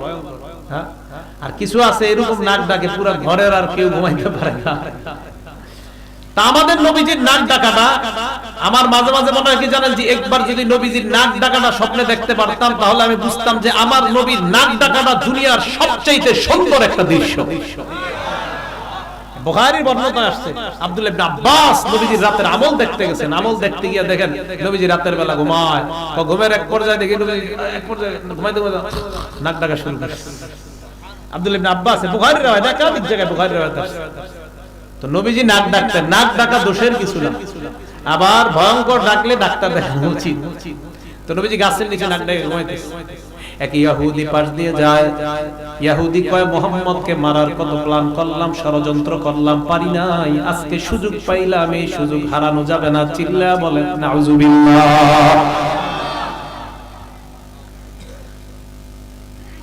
নবীজির সামনে গেলেন, গাছের থেকে নবীজির তরবারিটা লইলেন। তরবারি নেওয়ার পর তরবারিটা খোসা মুক্ত করলেন, খাপ মুক্ত করলেন। খাপ মুক্ত করার পর নবীর তরবারি নিয়ে নবীর দেহের উপর দুইটা পা দুই দিকে দিয়ে নবীর দেহটা তার দুই পায়ের নিচে দিয়ে এইভাবে দাঁড়ায়। ইহুদি দাঁড়াইছে। দাঁড়ানোর পর আমার নবী ঘুমায়। ডাক দিছে মুহাম্মদ। নবীজিকে ডাক দেওয়ার পর নবী চোখ খুললেন। আমি আর আপনি চোখ খুইলা যদি দেখতাম কেউ অস্ত্র নিয়ে দাঁড়ায়, আমি আর আপনি বলতাম আব্বা অস্ত্রটা রাখেন, পরে কথা। এইভাবে আমরা তো অস্ত্র কি, অস্ত্র তো দূরের কথা, 10 টাকার নোটের কাছে মানুষ ঈমান বিক্রি করে দেয়। আর কি অস্ত্র? নেত্রকোনার এই এলাকার কৃতি সন্তান আব্দুল কাইয়ুম, মাওলানা আব্দুল কাইয়ুম সাহেব, শেখুল হাদিস সাহেব যদি আন্দোলনে ডাক দেয়, সবাই বলবে হুজুর আপনি আগে চলেন, আমরা আপনার পিছনে পিছনে আছি। যেই উনি আন্দোলনের পরের দিন উনি যখন বের হবে, বের হওয়ার পর উনি পিছনে তাকায় দেখবে ঘটনা কি, মুসলিম ইবনে আকিল 4000 নিয়ে বের হয়েছিলেন, বের হওয়ার পর হঠাৎ দেখে পিছনে তাকায় 1000 নাই, একটু পরে দেখে 2000 নাই, একটু পরে দেখে 30 জন আছে, আর একটু পরে দেখে 4 জন আছে, আর একটু পরে দেখে উনি আছে। ঘটনা কি, এতগুলা নিয়ে বের হইলাম, গেল কই? তো আলেম ওলামারা আবার বের হইলে এই যুগে কি, এই বের হওয়ার পর এদের পকেটে যদি দুই একটা নোট ধরায়া দেয়, তাড়াতাড়ি আইসা বাড়ির পায়খানা ঢুকে, বাড়িতেও যায় না, পায়খানা কেন যায় চিন্তা করে, নোটটাকে দেখি কত, খুইলা দেয় 5 টাকা অথবা 10 টাকা, তো 10 টাকার কাছে ইমান বিক্রি করে দেয়। এরকম লোক যাদেরকে টাকা দিয়া বিভিন্ন মানুষ তাদের ইমান কিনে নেয়, উলামায়ে কেরামের সাথে আমি জানি আপনাদের বেশিরভাগই ইসলামের পক্ষে এবং আলেমদের পক্ষে, এটা আমি বিশ্বাস করি। তরবারি নিয়ে দাঁড়ায় ডাক দিছে নবীজি, নবীজি চোখ খুলছে, খোলার পর কয় মুহাম্মদ মাইয়ামনাউকা মিন্নি, মুহাম্মদ তোমাকে কে বাঁচাবে? চুপ। এক হাদিসে আছে নবীজি ঘুম থেকে উঠলে এইভাবে করতেন, এটা বুখারীর বর্ণনা আছে, এই যে এরকম করতেন। এক বর্ণনা আছে নবীজি মাঝ রাতে উঠলেন, ওঠার পরে নবীজি গেলেন, কোথায় গেলেন? ইলা শান্নিল মুআল্লাকা, শান্নিল মুআল্লাকা মানে ঝুলন্ত একটা পাত্রের নিচে গেলেন, সেখানে গিয়ে একটা ছিদ্র করলেন, ছিদ্র করে ওখান থেকে নবীজি পানি পান করলেন। এটাও একটা সুন্নাহ, পানি ছিদ্র করা লাগবে না, আপনি রাতের বেলা উঠা ঘরের এক কোণা একটা কলস ঝুলায় রাখবেন অথবা পানির কিছু ঝুলায় রাখবেন, সেখানে থাকা অবস্থায় পানি করা নবীর সুন্নাত, বুখারীর বর্ণনা। রাসূল করিম সাল্লাল্লাহু আলাইহি সাল্লাম তাকাইলেন, তাকায় কিছে, ফারমাইয়ামনাউকা মিন্নি, কে বাঁচাবে তোমাকে? নবীজি যে জবাবটা দিলেন আমরাও জবাবটা দিব, আপনারা সবাই দিবেন মুহাব্বতের সাথে। আমার নবী জবাব দিলেন আল্লাহ। জোরে বলেন কি জবাব দিলেন?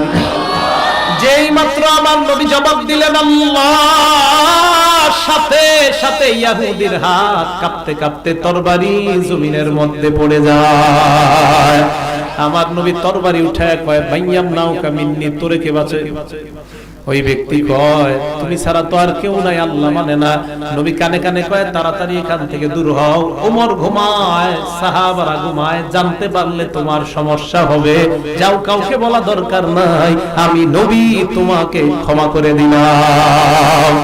ইহুদি রাস্তা দিয়ে যায়, তার সৈন্য দলের কাছে যাওয়ার পর ইহুদিরা কয় শুনলাম মুহাম্মদ এবং তার বাহিনী নাকি আশেপাশে কোথাও নাকি গেছে।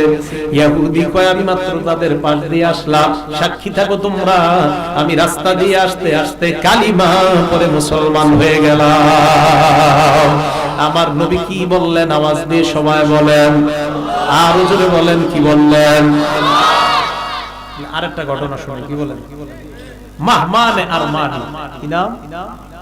মাহমান, বলেন সবাই, মাহমান আর্মেনিয়ার বাদশা হযরত ওমর ফারুক রাদিয়াল্লাহু তাআলা আনহুর জামানায়। আর্মেনিয়া ইনশাআল্লাহ কিছুদিনের মধ্যে মুসলমানদের হাতে পরিপূর্ণভাবে আসবে, বলেন ইনশাআল্লাহ। শুধু আর্মেনিয়া না, সারা পৃথিবীর পূর্ব থেকে পশ্চিম, উত্তর থেকে দক্ষিণ মুসলমানদের হাতে আসা সময়ের ব্যাপার, আসবে ইনশাআল্লাহ। আর্মেনিয়ার বাদশা, পাওয়ারফুল বাদশা হযরত ওমর খালিদ ইবনে ওলীদ রাদিয়াল্লাহু তাআলা আনহুকে পাঠাইলেন 10 জন সাহাবা সহ। কয়জন? দাওয়াত দিতে পাঠাইছে। খুব ভালো করে শুনেন ঘটনাটা। এই জায়গা আপনারা কি 10 জন? অনেক বেশি না? খালিদ ইবনে ওলীদ যাওয়ার পর মাহমানে আরমানি শুনলো কি খলিফা ওমর পাঠাইছে। কয় কোন ওমর? যে ওমর আঙ্গুলের ইশারায় নাকি অর্ধ জগৎ নাচাইতেছে। কয় হ্যাঁ ওই ওমর। তো এর একটা বাবা আছে না? তো হ্যাঁ কয় না, এর লোক আসছে আমার সাথে দেখা করতে। কয় হ্যাঁ, কয় একটু ঘুরাই এটা রে, ঘুরানোর পর দেখা করতে। তো কয়েকদিন ঘুরাইছে, দারোয়ানের কাছে আসে, দারোয়ান খালি ঘুরায়। একদিন টাইম দিছে, আজকে আসো তুমি দেখা করবা। খালিদ ইবনে ওলীদ এবং 10 জন গেলেন। দারোয়ান ঢোকার সময় কয় কি, আচ্ছা শুনলাম ওমরে ফারুক যে খুব পাওয়ারফুল, তার কথা শুনলেই সবাই কাঁপে, তুমি নাকি তার থেকে আসছো দূত হইয়া? কয় হ্যাঁ। তোমার তরবারিটা একটু দেখি। তো তরবারি নিছে, খুব ভালো করে বুঝেন। তরবারি নিয়ে দারোয়ান কয় কি এটা এরকম ভোতা তরবারি কেন? এরকম ধারটা দেখা যাইতেছে না। তোমাদের ওমরের যে পাওয়ার, এই পাওয়ারের সাথে তোমার তরবারি আর তোমার পোশাক আশাক মিলতেছে না। খালিদ ইবনে ওলীদ কয় তুমি কতক্ষণ আছো এই জায়গায়? আমি তো এই জায়গায় থাকি সবসময়, আমি দারোয়ান থাকি। তো ঢুকছে, দরজা দিয়ে ঢুকছে, তো দরজা দিয়ে ঢুকতে এইভাবে আমার দিকে তাকান, এইভাবে ঢুকতে হয়, মাথা নত করে। কি নত করে ঢুকতে হয়? মাথা নত করে। বিসমিল্লাহ। মাথা নত করে ওনারা সবাই ঢুকলেন। আর সবাই ঢুকতে হয়, কিন্তু খালিদ ইবনে ওলীদ আর 10 জন ওনারা মাথা নত না করে এইভাবে মাথাটা দিয়া নত যেত না হয় এইভাবে ঢুকছে। সুবহানাল্লাহ। বাদশার পাশে একজন চামচা বসা। আচ্ছা বলেন, এই যে এইভাবে ঢুকছে, বাদশা দেখি কি দেখে নাই? দেখছে। বাদশা দেখার পর কিছু বলে নাই। চামচা বাদশার কানে কানে কয়, বাদশা ঢুকার সময় মাথা নত করে নাই। মনে রাখবেন, যারা রাজা হয়, বাদশা হয়, নেতা হয়, নেত্রী হয়, এরা এত খারাপ হয় না, চামচাগুলা যত বদমাইশ হয়। বদমাইশের শেষ, এগুলা দেশ নষ্ট করে। চামচা কানে কানে কয়, মাথা নত করে নাই। বাদশা কয়, কেন মাথা নত করো নাই? খালিদ ইবনে ওলীদ রাদিয়াল্লাহু তাআলা জবাব দেয়, বাদশা, কোন বাদশার কাছে যখন অপর বাদশার দূত আসে, কথা বলার একটা স্টাইল আছে, নিয়ম আছে আলাদা। নিয়ম নীতি অবলম্বন না করলে আমি খালিদ কথা বলতে শুরু করতে পারি না। হয় কি নিয়ম? হয় কোন বাদশার দূত অপর বাদশার কাছে আসলে ওই বাদশার সিংহাসনের পাশে তাকে বসানো লাগে। নিয়মটা তো আপনার জানা। পাশের চামচাটাকে উঠাইয়া আমাকে ওই সিংহাসনে তাড়াতাড়ি বসান। বাদশা এই কথা শোনার পর, নিয়ম তো সঠিক, ওই লোককে উঠাইয়া খালিদকে সিংহাসনে বসাইলেন। এবার খালিদ কয়, কি প্রশ্ন করবেন করেন। হয় মাথা নত কেন করো নাই? খালিদ জবাব দেয়, লা নাসজুদু লিআহাদিন ইল্লা লিল্লাহ, আল্লাহ ছাড়া আমরা কারো সামনে মাথা নত করি না। আল্লাহ ছাড়া মুসলমান কারো সামনে মাথা নত করি?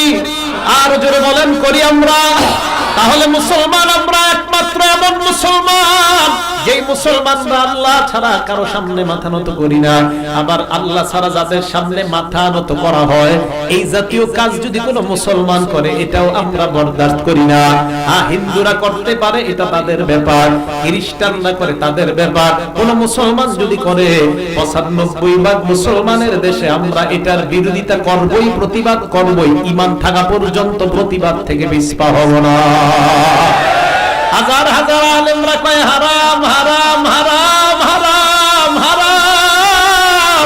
2-4 জন ওই হারামকে কয় হালাল, তারাই হলো দালাল। হাজার হাজার হাজার হাজার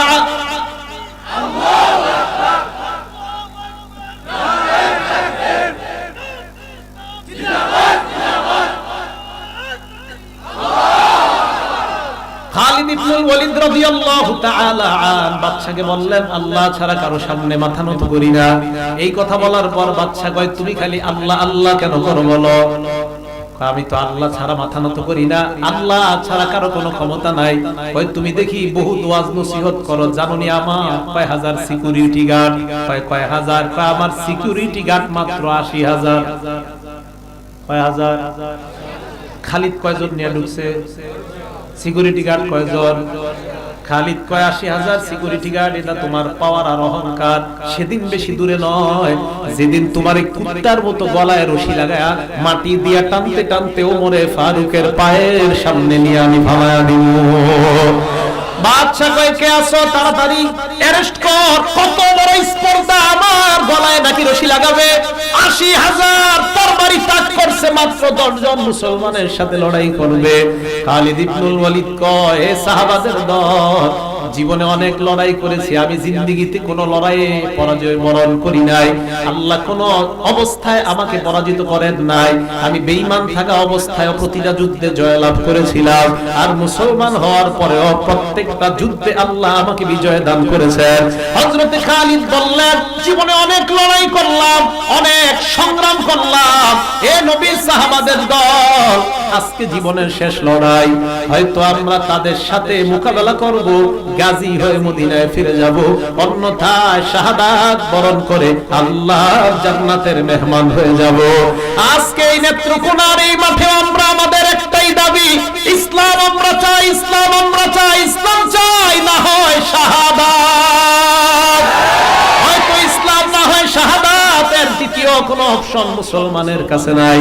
এই কথা বলার পর খালিদ বললেন, জীবনে অনেক লড়াই করলাম, তৃতীয় কোনো অপশন নাই। জানেন নি, এইটা যখন আমি পড়িয়া আর চিন্তা করি, আহারে কত বড় পাওয়ার, কি অবস্থা চিন্তা করেন। ৮০,০০০-এর বিরুদ্ধে কয় হয়তো লড়াই করব, না হয় শাহাদাত, মাথা নত করার প্রশ্নই আসে না। আজকে মুসলমান আমরা সারা দুনিয়ার মধ্যে আমাদের ৮০% সম্পদ এখনো মুসলমানের কবজায়। মুসলমান মালিকানা ৮০% সম্পদের পুরা দুনিয়ার। প্লেন বলেন, এই প্লেনের যত কারুকার্য সব মুসলমানের সম্পদ। এরপরেও আমরা কেন গোলাম?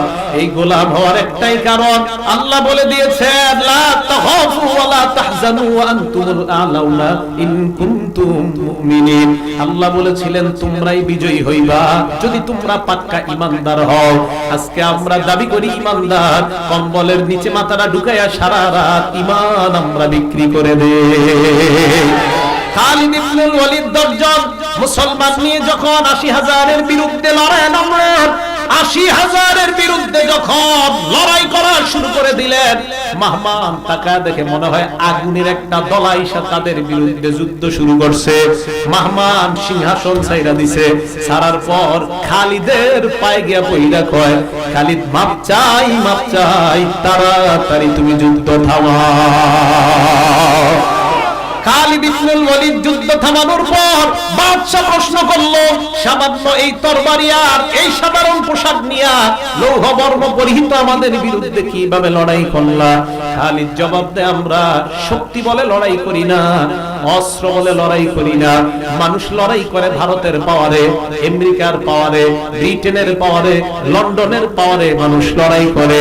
বেঈমানদের পাওয়ার হলো বয়স অফ আমেরিকা, তাদের পাওয়ার হলো বয়স অফ লন্ডন, আর মুসলমানদের পাওয়ার হলো বয়স অফ আরব।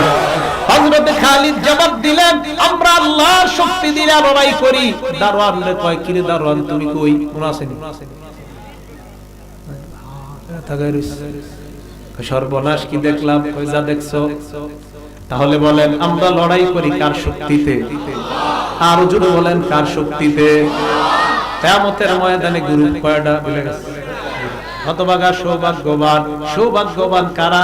যাদের মধ্যে 2 গুণ, ঈমান আর নেক কাজ। ঈমান আবার কাদের মতো? সাহাবাদের মতো ঈমান। সাহাবাদের মতো ঈমানের আলোচনা করলাম। এই আয়াতের ব্যাখ্যায় উলামারা বলেন, এই মানুষ দ্বারা উদ্দেশ্য ফেরাউনের বিবি আসিয়াও হতে পারে। শুধু তাই নয়, ফেরাউনের ঘরের মধ্যে এক মহিলা, আপনারা শুনেছেন, এটা বুখারীর বর্ণনায় আসছে, এক মহিলা ফেরাউনের মেয়ের চুল আশ্রয় দিত। ওই মহিলাটা উদ্দেশ্য হতে পারে। ফেরাউন যখন ৩৬,০০০ জাদুঘরকে শুলিবিদ্ধ করে হত্যা করে, আপনারা ৭২,০০০-এর কথা শুনেছেন, আমি ১২,০০০, ৩৬,০০০ আর ৭২,০০০ তিনটা বর্ণনা পেয়েছি। তবে চারদিক গবেষণা করে আমার কাছে ৩৬,০০০-এর বর্ণনা শক্তিশালী মনে হয়। হ্যাঁ, অন্য আলেমদের কাছে অন্যটা শক্তিশালী মনে হতে পারে।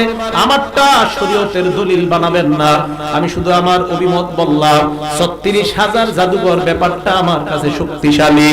এই ৩৬,০০০ জাদুঘর শুলিবিদ্ধ করার পর, তাদেরকে হত্যা করার পর, ফেরাউন যখন নাকি আসছে ঘরে, ফেরাউনের মেয়েকে, আব্বা ঘটনা খারাপ, আব্বা রবকে, ফেরাউনকে আমি রব,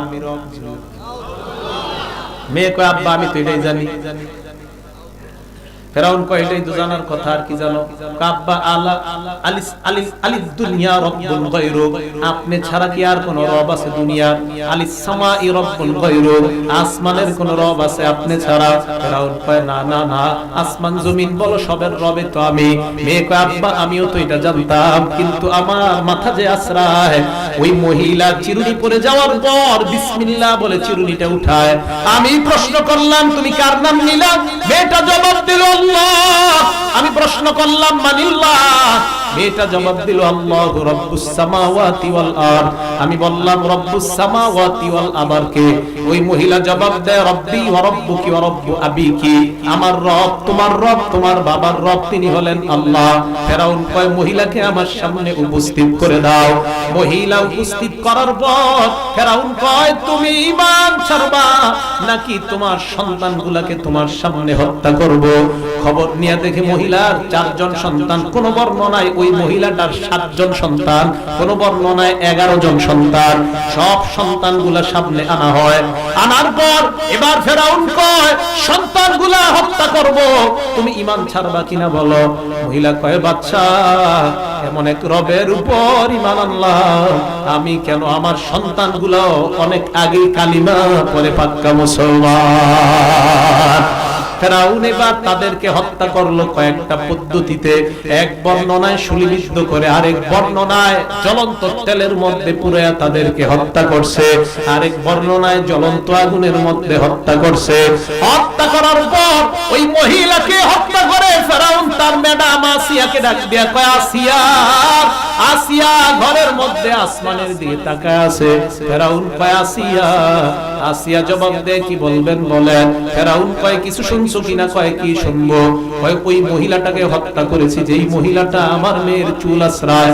আসিয়া কয় আমি জানি। ফেরাউন কয় কিভাবে জানো? আসিয়া জবাব দেয় ওই মহিলার ঈমান এত পাওয়ারফুল, ওই মহিলাকে হত্যা করার পর তার আত্মাটা আল্লাহর কাছে পৌঁছানোর জন্য হাজার হাজার ফেরেশতারা লড়াই করা শুরু করে দেয়। ফেরাউন কয় তোর মুখে আল্লাহর নাম, তুই কি ঈমান আনছস নাকি? আসিয়া জবাব দেয় আমিও অনেক আগে এই পাক্কা খাঁটি মুসলমান। ফেরাউন তাড়াতাড়ি হামানের কাছে গেছে। সামসা কিসা সামসা। ফেরাউন আর হামানের ঘটনা যদি শুনতেন তো বুঝতেন বদমাইশগো ঐতিহ্য এখনো আছে সারা দুনিয়া।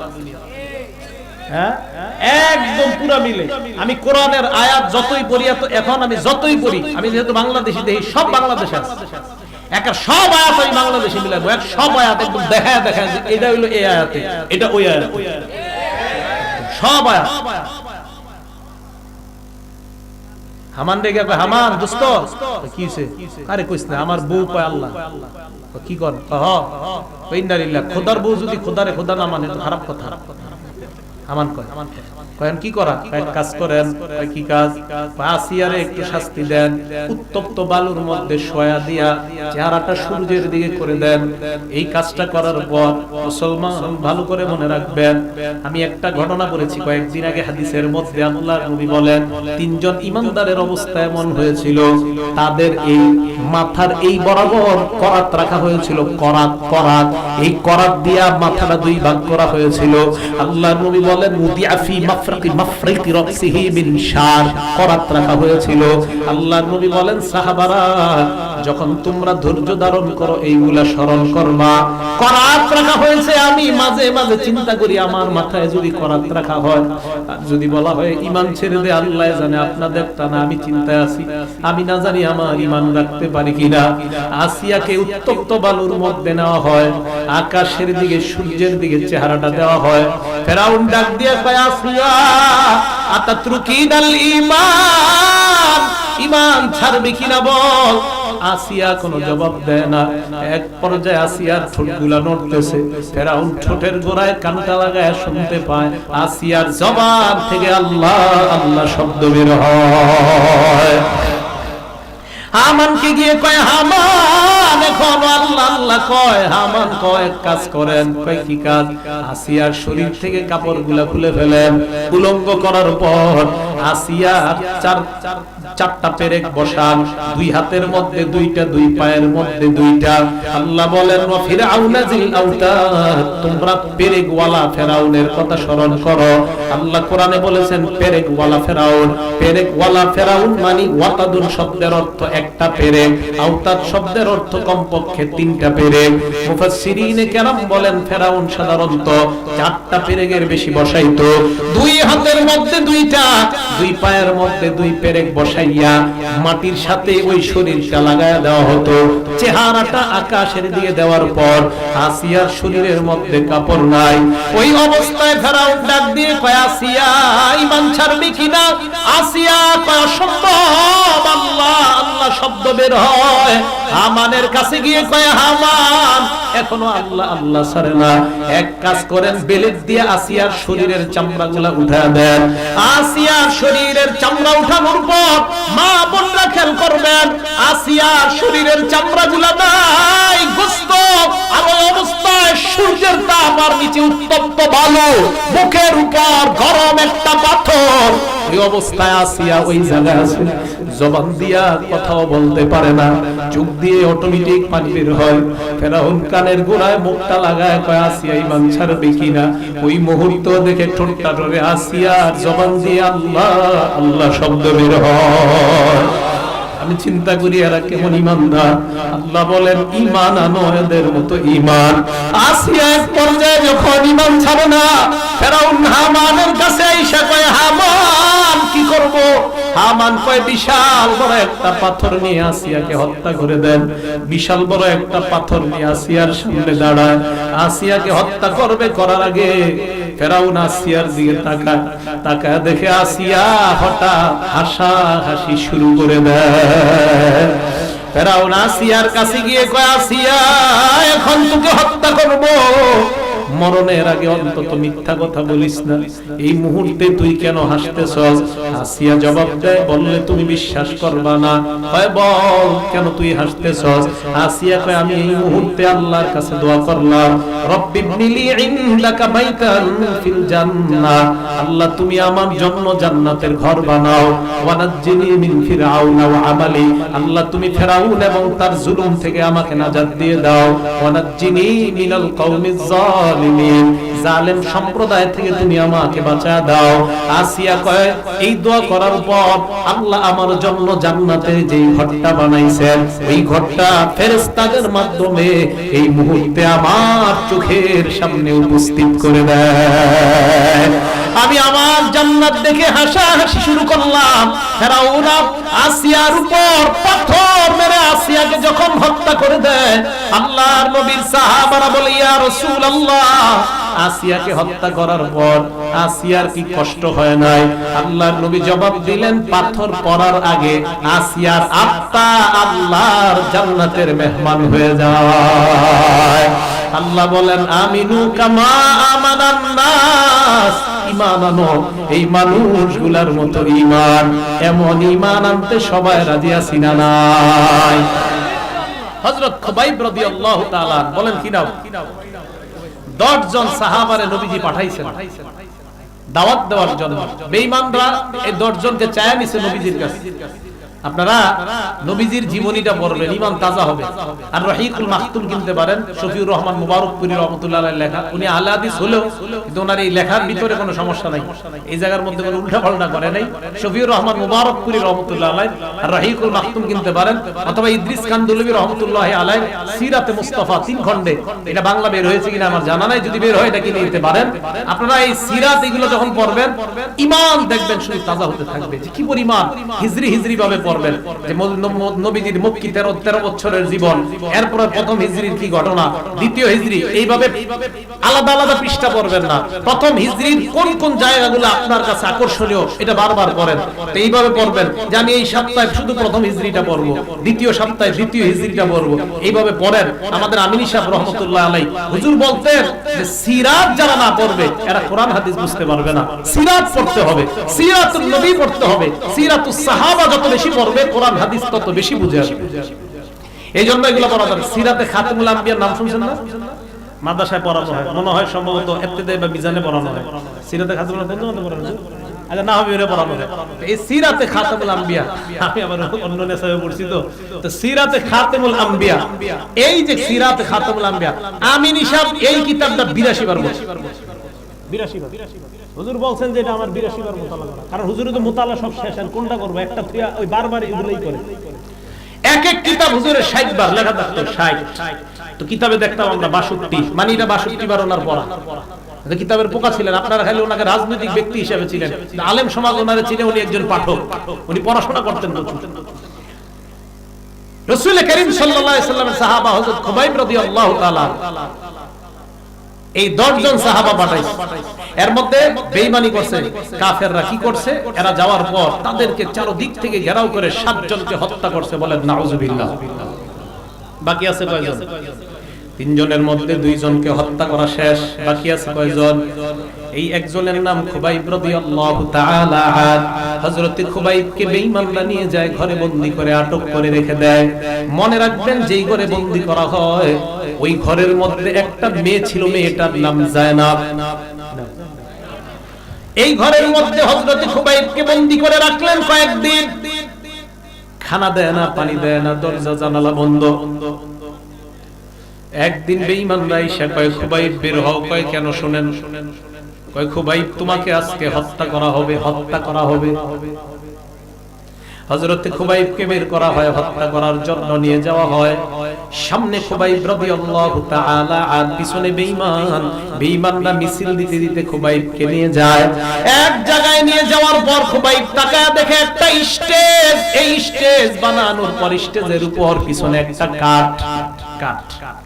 হযরত খুবাইব স্টেজের সামনে দাঁড়ানোর পর বেঈমানরা কয়, খুবাইব আতুরিদু আন তাফআলা শাইআন ক্বাবলা মাউতিক, মরণের আগে তুমি কিছু করতে চাও কিনা?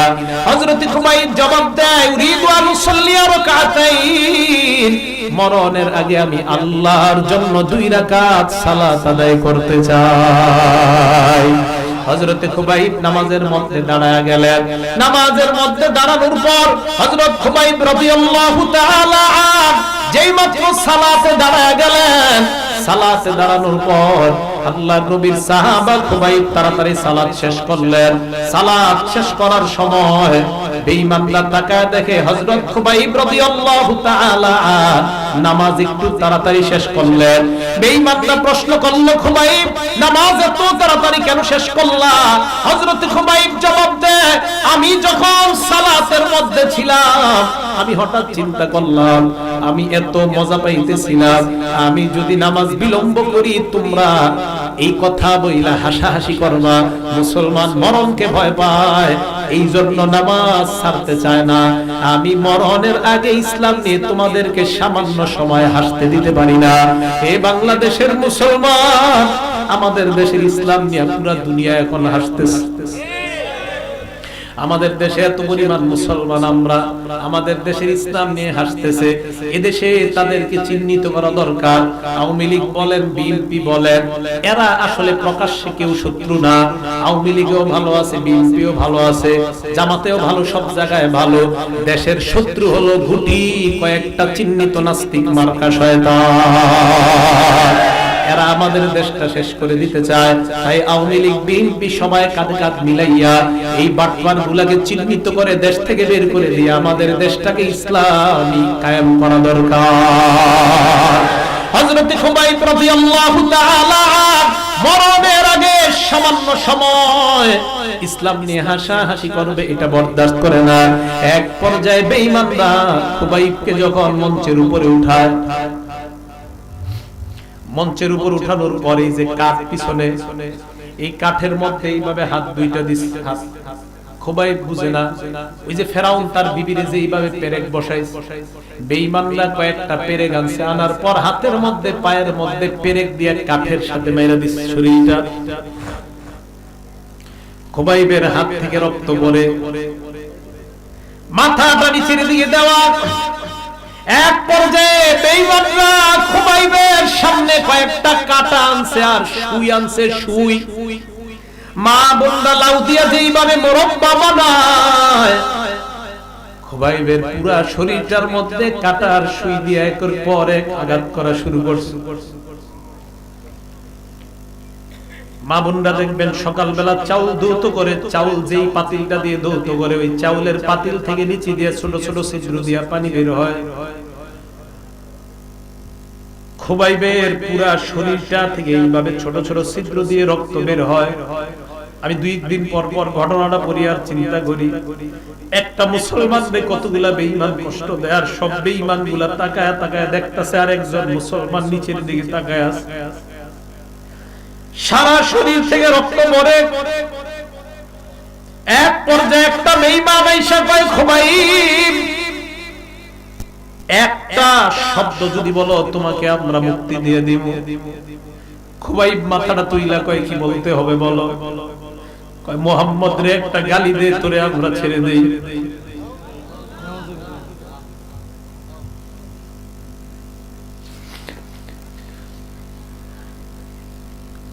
হযরত খুবাইব জবাব দেয়,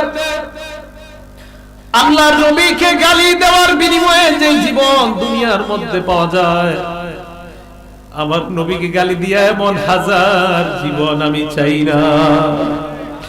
নেত্রকোনার মুসলমান আলেমদেরকে সাক্ষী রেখে আপনাদেরকে বলে যাই, আমরা বাংলার মুসলমান সব সহ্য করব, আমার নবীকে নিয়ে সামান্য কিছু করলে আমাদের জীবন থাকতে সহ্য করব না।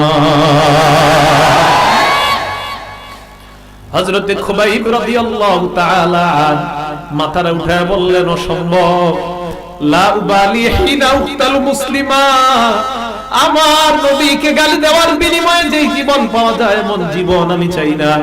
বেঈমানের দল, তোরা শোন, আমার কোনো পরোয়া নাই, আমি মারা যাইতেছি। কয় কেন? কয় আমি শাহাদাত বরণ করে দুনিয়া থেকে বিদায় নিতেছি। আমার বিশ্বাস মারা যাওয়ার সাথে সাথে আমি আল্লাহর জান্নাতের মেহমান। আমরা এই মাঠ থেকে ঘোষণা করব, আমার নবীর ইজ্জত নিয়ে সামান্য কোনো আঘাত হবে এমন জীবন আমরা বাংলার মাটিতেও চাই না। হয়তো আমার নবীর ইজ্জতের হেফাজতের জন্য বুক চিতিয়ে আমরা আলেমদের ডাকে মাঠে আসবো ইনশাআল্লাহ। মাঠে আসার পর আলেমরা যদি ডাকবে, ঢাকার রাজপথ আন্দোলনের মাধ্যমে কাঁপিয়ে দেওয়ার জন্য নেত্রকোনা আলেমদের মাধ্যমে ঐক্যবদ্ধভাবে কারা কারা জানমাল নিয়ে মাঠে আসতে প্রস্তুত আমি জানতে চাই। সবাই রাজি আছি তো ইনশাআল্লাহ? হাত নামান। খুবাইব রাদিয়াল্লাহু তাআলা শহীদ হয়ে গেলেন। যেই ঘরে রাখছে, ঘরে একটা কে ছিল? মেয়ে ছিল। নাম কি? হ্যাঁ, এটা মাথা। এই জয়নব নামক মেয়েটা খুবাইব শহীদ হওয়ার কিছুদিন পর কালিমা পড়ে মুসলমান হয়ে গেছে। সাহাবারা প্রশ্ন করলেন, তুমি কেন মুসলমান হইলা? জয়নব জবাব দেয়, আমার মুসলমান হওয়ার একটা কারণ হলো আমাদের ভাই খুবাইবকে যে ঘরে বন্দী করে রাখছে। ভাই কেন বলছে মুসলমান হওয়ার পরে? এখন তো ভাই। কয় খুবাইবকে আমার বাচ্চা ছাড়া আমার ঘরে বন্দী করে রাখছে, খাবার দেয় না, পানি দেয় না। আমি চিন্তা করতাম একটা মানুষ খাবার ছাড়া পানি ছাড়া কিভাবে বাঁচে, কিন্তু দরজা আর জানালার আড়াল দিয়ে মাঝে মাঝে তাকায় দেখতাম তার মুখের মধ্যে ক্লান্তির কোনো ছাপ নাই, পেরেশানির কোনো ছাপ নাই। হঠাৎ একদিন তাকায় দেখি উপরে এমন রং বেরঙের ফল ঝুলতেছে, যেই ফল আরবের মাটিতে পাওয়া যায় না। এই ফল উপরে ঝুলে ওই ফল পাড়তেছে আর মুখের মধ্যে খুবাইব ঢুকায়। আমি প্রশ্ন করলাম, আন্না লাকা হাযা, কোত্থেকে পাও এই ফল? খুবাইব জবাব দিলেন, যে আল্লাহর উপর ঈমান আনার কারণে আমাকে তোমরা বন্দী করে রাখলা, যে আল্লাহর উপর ঈমান আনার কারণে আমাকে তোমার বাপ দাদারা বন্দী করে রাখছে, ওই আল্লাহ জান্নাত থেকে আমার খাবারের ব্যবস্থা করে দেয়। আল্লাহ বলেন, আমিনু কামা আমানান নাস, ঈমান আনো তাদের মতো ঈমান। এমন ঈমান আনতে সবাই রাজি আছি না? রাজি আছেন সবাই ইনশাআল্লাহ? তাহলে এখন কারা কারা বাঁকবেন? সবাই বাঁকবেন না থাকবেন?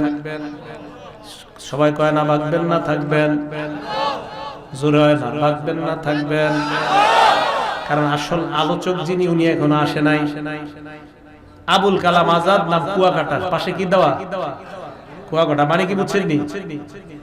পুরা একদম আপনাদের মনে হবে হাফিজুর রহমান সিদ্দিকী সাহেব ওয়াজ করতেছে।